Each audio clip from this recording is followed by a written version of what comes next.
বিসমিল্লাহির রহমানির রহিম। আমি আছি তোমাদের সাথে রিয়াদ সায়েন্স একাডেমির পক্ষ থেকে তোমাদের সবাইকে জানাচ্ছি শুভেচ্ছা ও সালাম। আসসালামু আলাইকুম। আজকে আমাদের আলোচনার বিষয় উড়োজাহাজ বা বিমান ও রকেটের মধ্যে পার্থক্য কী। রকেট ও উড়োজাহাজ বা বিমান কি একইভাবে কাজ করে? তোমরা উড়োজাহাজ এবং রকেট বা বিমান এগুলো দেখে থাকবে, কিন্তু তোমরা কি কখনো চিন্তা করেছো এগুলার কাজ কি? তারা কি একই কাজ করে? না, এটা কিন্তু আমরা নিশ্চয়ই জানি। রকেট কিন্তু মহাশূন্যে চলাচল করতে পারে, কিন্তু বিমান বা উড়োজাহাজ কিন্তু মহাশূন্যে চলাচল করতে পারে না। কেন? এই বিষয়টা আজকে আমরা সুন্দরভাবে জানার চেষ্টা করব। তার আগে তোমাদেরকে যে বিষয়গুলো একটু জানা দরকার সেটি জানতে হবে। প্রথমেই তোমাদেরকে একটা বিষয় নিয়ে আলোচনা করব, সেটা হচ্ছে নিউটনের তৃতীয় সূত্র। তোমরা অনেকে হয়তো জানো নিউটনের তৃতীয় সূত্রের ব্যাখ্যা, তবু আমি একটু ব্যাখ্যা দিচ্ছি যে নিউটনের তৃতীয় সূত্রটা কি, যে প্রত্যেক ক্রিয়ারই সমান ও বিপরীত প্রতিক্রিয়া রয়েছে।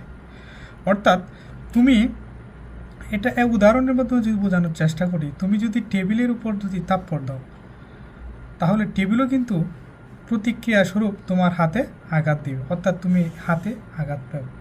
তাই ক্রিয়া হিসাবে তুমি টেবিলের উপর তাপ্পড় দিলা, আর প্রতিক্রিয়া হিসাবে তুমি আঘাত পেলা, হাতে আঘাত পেলা। মানে এটাই প্রত্যেক ক্রিয়ারই সমান ও বিপরীত প্রতিক্রিয়া আছে।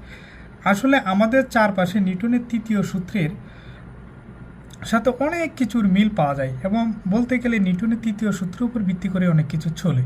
যেমন আমরা যদি পড়াশোনা যদি ভালো না করি, তাহলে আমাদের যে কাজ করতেছি সেটা হচ্ছে পড়াশোনা যদি খুব ভালো না করি, তাহলে রেজাল্ট খুব ভালো হবে না, মানে প্রতিক্রিয়া খুব ভালো পাবো না। অর্থাৎ প্রত্যেক ক্রিয়ারই প্রতিক্রিয়া রয়েছে, এবং এই প্রতিক্রিয়াটা আসলে কম বেশি না, একদম সমান। তুমি যতটুক পড়াশোনা করবে ঠিক ততটুকু রেজাল্ট তুমি আশা করতে পারো। এই ধরনের আরও অনেক উদাহরণ রয়েছে নিউটনের তৃতীয় সূত্র। তাহলে নিউটনের তৃতীয় সূত্রের বিশদ ব্যাখ্যা আমি যাব না, তোমাদেরকে দুটি বিষয় বলতে চাই। নিউটনের তৃতীয় সূত্র হতে যে বিষয়টা তোমাদেরকে আমি বলতে চাই সেটা হচ্ছে, টেবিলের উদাহরণটা যদি আমরা সামনে নিয়ে আসি, তাহলে টেবিলের উপরে তুমি কি করলা? আঘাত করলা। তাহলে এই নিউটনের তৃতীয় সূত্রের জন্য প্রথমে কি লাগবে? তুমি যে আঘাত করলা, অর্থাৎ আঘাতকারী ব্যক্তি অথবা তুমি বলতে পারো ক্রিয়া প্রদানকারী ব্যক্তি।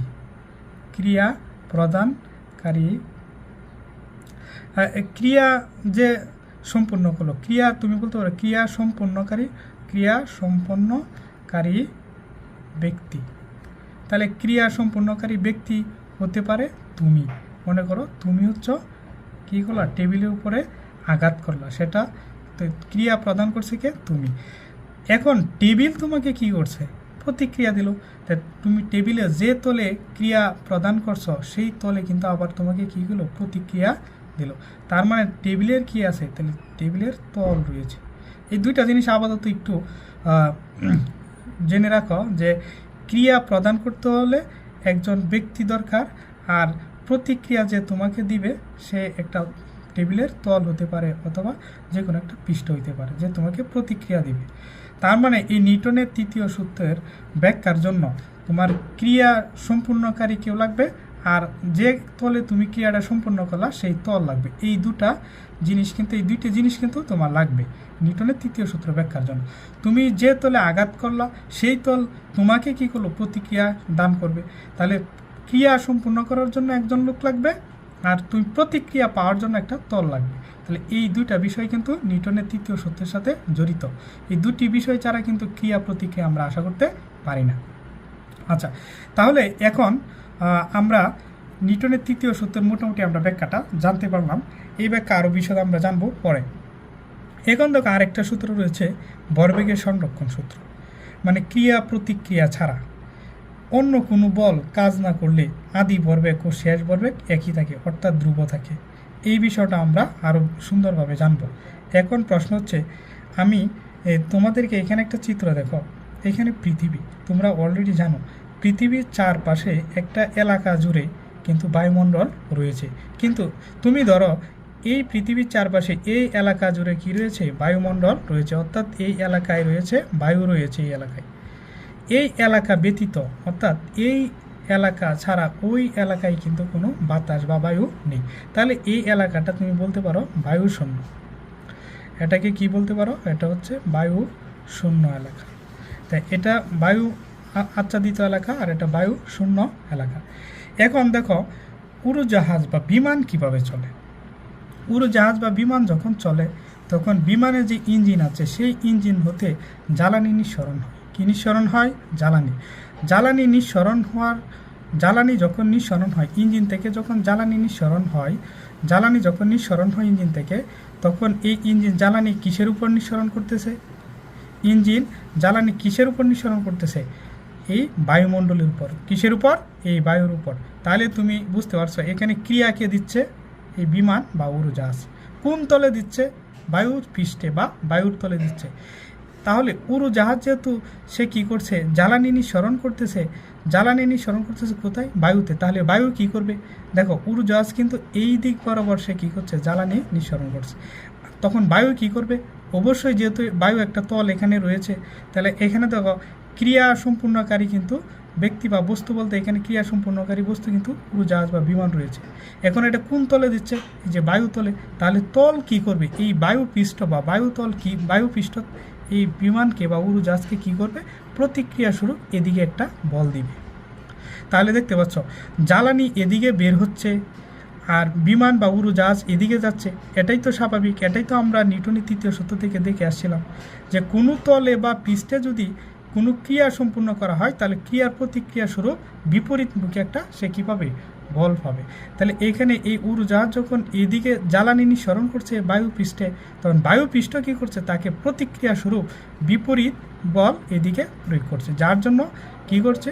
তোমার বিমান বা উড়োজাহাজ সামনের দিকে এগিয়ে যাচ্ছে। তো এই হচ্ছে বিমান চলাচলের জন্য, মানে কিভাবে বিমান চলাচল করে এটার সহজ ব্যাখ্যা। এখন তোমাদের যদি প্রশ্ন করি, আচ্ছা বিমান চলাচল করার জন্য কি লাগবে? তাহলে বিমান চলাচল কিন্তু পুরোপুরিভাবে নিউটনের তৃতীয় সূত্রকে অনুসরণ করে বিমান চলছে। তাহলে এখানে দেখো বিমান ক্রিয়াবল হিসাবে জ্বালানি দিচ্ছে, এবং জ্বালানি কোন পৃষ্ঠে জ্বালানিগুলো দিচ্ছে? এই বায়ু পৃষ্ঠে জ্বালানিগুলা নিঃসরিত হচ্ছে, এবং বায়ু পৃষ্ঠে কী করছে? প্রতিক্রিয়া হিসাবে বিমানকে সামনের দিকে এগিয়ে দিচ্ছে, অর্থাৎ বিমান সামনের দিকে যাচ্ছে। তাহলে এখানে ক্রিয়া সম্পূর্ণকারী বস্তু রয়েছে বিমান, এবং বায়ুপৃষ্ঠ রয়েছে। তাহলে এই জন্য এই দুইটা জিনিস যেহেতু রয়েছে, তাহলে এটা নিউটনের তৃতীয় সূত্রকে অনুসরণ করে কী করছে? বিমান সামনের দিকে যাচ্ছে। তাহলে এই জিনিসটা ক্লিয়ার। বিমান এইভাবে চলতে পারে। এখন ধরো এই বিমানকে যদি আমি এখানে নিয়ে আসি, এই বায়ু শূন্য এলাকায় যদি নিয়ে আসি, তাহলে কি ঘটবে?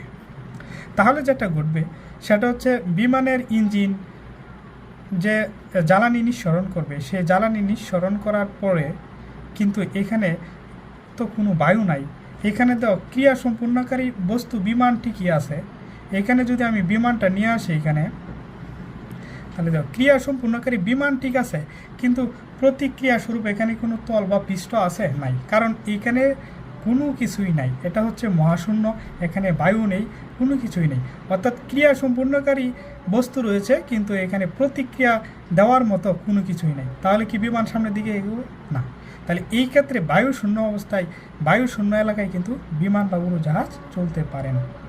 তার মানে এই জিনিসটা আমরা স্পষ্টতই বুঝতে পারলাম যে বিমান চলাচল আসলে করে এই পৃথিবী যে অঞ্চল জুড়ে বায়ুমণ্ডল রয়েছে সেই এলাকা জুড়েই, সেই এলাকা দিয়েই কিন্তু কী করতে পারে? বিমান বা উড়োজাহাজ চলাচল করতে পারে।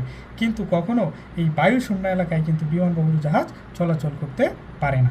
তাহলে আশা করি তোমরা বিমান কিভাবে চলাচল করে সেই বিষয়টা ক্লিয়ার হয়েছে, তোমাদের সহজভাবে সেটা বুঝতে পেরেছ। এখন আমরা চলে যাই রকেটে। তাহলে রকেটের কি মেকানিজম আমরা সেটা একটু বোঝার চেষ্টা করি।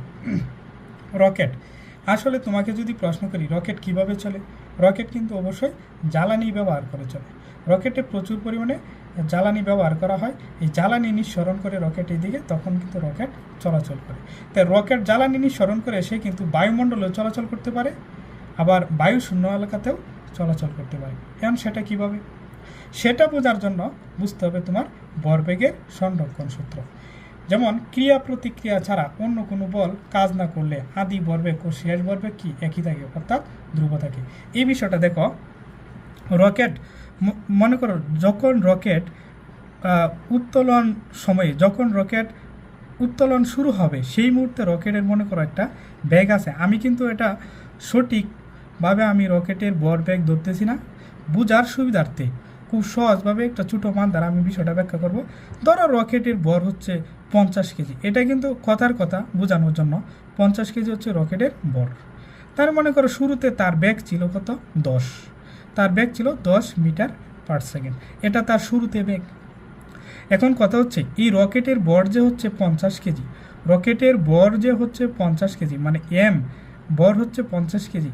এই 50 কেজির মধ্যে রকেটের নিজের বর এবং রকেটের ভিতরে যে জ্বালানি আছে সেটারও দুইটা মিলেই কিন্তু 50 কেজি হয়েছে। তাহলে শুরুতে তার ভরবেগ কত 50 কেজি। ভরবেগ তাহলে কত হবে, তাহলে শুরুতে তার ভরবেগ কত হবে, ভরবেগ হবে তোমার 50 গুণন 10, তার মানে কত 500 কেজি পার মিটার সেকেন্ড।